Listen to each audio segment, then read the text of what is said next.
We are running. We become self-prisoners of our own self-image. We become self-prisoners of our own self-image. You see, the strongest force in human personality is the need to remain consistent with how we see ourselves. The strongest force in human personality is the need to remain consistent with how we see ourselves. So the image that we hold of ourselves controls our successes and our failures, and also impacts every single area of our life. Let's say you have a self-image of someone who's overweight, and you don't want to talk about it, and you don't want anyone else to talk about it either. But until one day you just, you know what, I'm gonna make a change. I'm gonna do something. I want to lose weight because I'm tired of being single. It's always good to have that extra motivation. And you go on a diet and you go join a gym. Not that you go, but you join a gym. And you go on a diet, and what happens? You start to lose weight. Why? Because you're starving yourself. You don't eat anything white, you don't eat anything sweet, no more chocolate, no more candy, no more French fries, no more soda, because you believe they make you fat. But that's not what makes you fat. It's the self-image that makes you fat. You see, when a person who's overweight goes on a diet without altering their self-image, any weight loss will be temporary. That's why you see people gain and lose a ton in their lifetime. Look at Oprah. See, whatever you lose, you're automatically programmed to find whatever that is lost.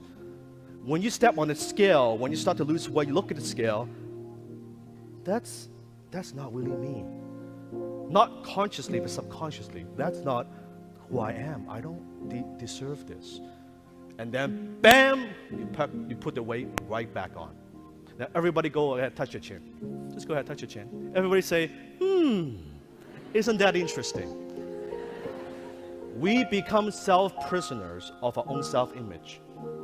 We become self-prisoners of our own self-image. Touch your heart. Ask yourself 3 questions. Who do I have to be to dream again? And who do I have to be to live the life I want?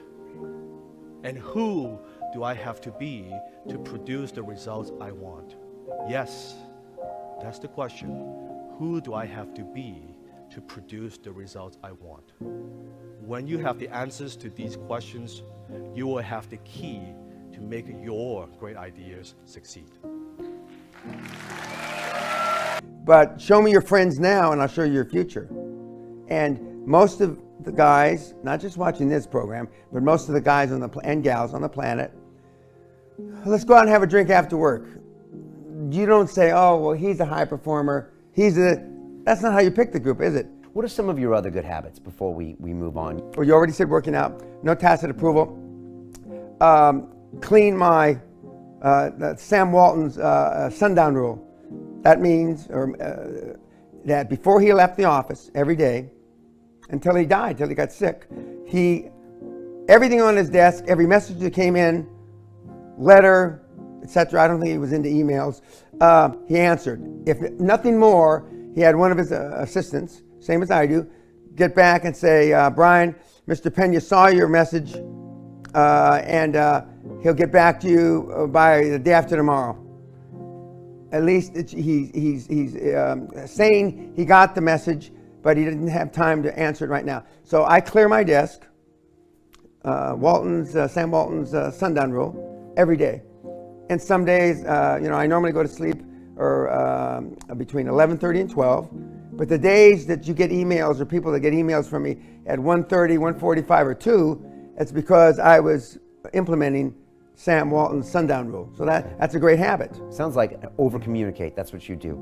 You don't give tacit approval. You get back to people quickly. I get back to people quickly.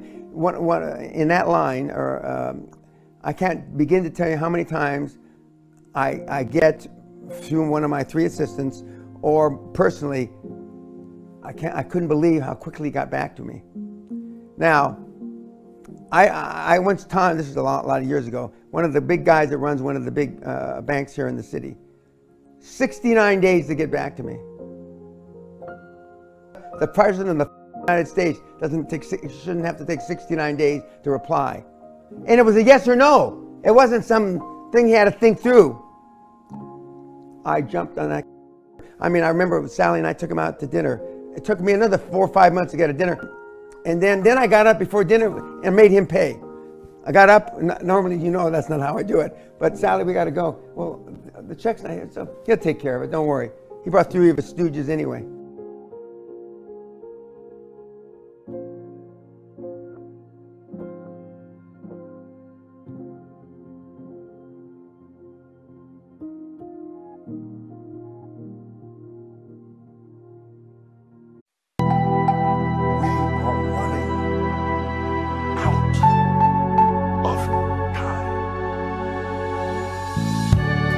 What are you going to do with the time you have left? I say that if you don't reposition yourself, you could miss the best time in your life, in this season of life. Because we have got to change the way we think. We have got to change the way we function. We have got to change the way we deal with issues. And the reason that you have to begin to reposition the way you think and the way you function and the way you feel is that we many times are stuck between the lines of limited thinking and limited people and limited ideas and limited philosophies, and there's something creative down inside of you saying, let there